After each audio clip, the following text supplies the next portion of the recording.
গোমুঠাৰ কৃত্ৰিম গো প্ৰজনন কেন্দ্ৰ পৰিণত ভূত বাংলাত হাব বেঙৰ বাসস্থানলৈ পৰিণত গোমুঠাৰ কৃত্ৰিম গো প্ৰজনন কেন্দ্ৰ 4 বছৰে গো প্ৰজনন কেন্দ্ৰটি পৰিণত ভূত বাংলালৈ।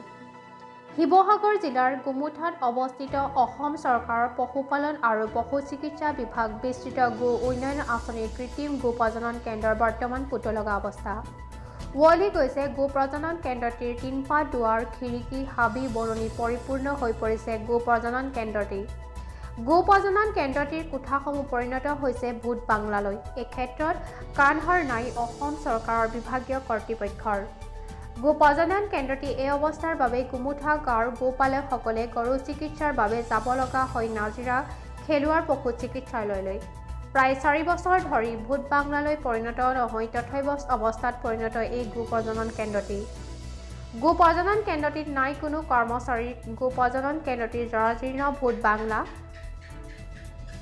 পৰিস্থিতি হোৱাৰ বাবে হাৰাশাস্তিৰ সন্মুখীন হৈছে গোমুঠাৰ লগতে গোমুঠাৰ দাঁতিকাষৰীয়া অঞ্চলৰ গোপালক।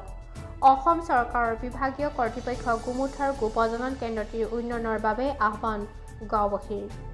নাজিৰাৰ পৰা দীপক চেত্ৰীৰ ৰিপৰ্ট, খবৰ 24x7। জৰাজীৰ্ণ অৱস্থা কি হ'ব, এইখনতো এনেকৈয়ে থাকিব লাগিব এতিয়া, কাৰণ চৰকাৰে চকু দিব লাগিব, তেতিয়াহে হ'ব। চৰকাৰে চকু দিবলৈতো এতিয়া সময় পাৰ হৈ গৈছে, কাৰণ ইলেকশ্যনৰ সময় আৰু কেইটা দিন আছে। ইলেকশ্যনৰ সময় আগততো এনেকুৱা নতুন কাম ল'বলৈ হাতত তেওঁলোকৰ সাহস নাই। কিমান বছৰৰ পৰা আচলতে এই অৱস্থা হৈছে? 2016 চনমানৰ পৰা এই অনুষ্ঠানটো বেছিকৈ জৰাজীৰ্ণ হ'বলৈ ধৰিছে। বৰ্তমান কৰ্মচাৰী এজনো নাই। এজন আছিলে, 4th ডিভিজন আছিলে, সেইজন অৱসৰ গ্ৰহণ কৰিছে, আৰু যিজন কম্পাউণ্ডাৰ হিচাপে আছিল তেওঁলোকক ইয়াৰ পৰা বেলেগ ঠাইলৈ ট্ৰেন্সফাৰ কৰাইছে।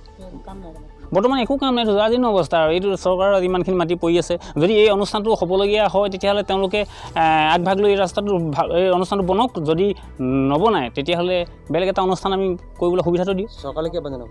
চৰকাৰে বৰ্তমান সময়ত মই আহ্বান নাজানো, কাৰণ এইখন চৰকাৰে, কাৰণ যিজন আমাৰ অকমান্য মন্ত্ৰী আছে এই যোগেন মোহন ডাঙৰীয়া এই মাহমৰা সমষ্টিত, গতিকে তেওঁলৈ কৰি একো লাভ নাই, কাৰণ তেখেতে আজিলৈকে যিকোনো ৰাস্তা কেইটামান মাত্ৰ বনোৱাৰ বাহিৰে তেওঁলোকে একো কাম কৰিব নোৱাৰিলে। আপোনাৰ যিটো গাঁওখন আছে কৃষি প্ৰধান? হয়, কৃষি প্ৰধান। আমাৰ প্ৰত্যেকৰ ঘৰতে গৰু পালনটো প্ৰধান খেতি বুলি ধৰিব লাগিব।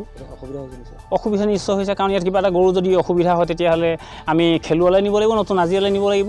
গতিকে এইখিনি চবৰে সামৰ্থ্য নাই।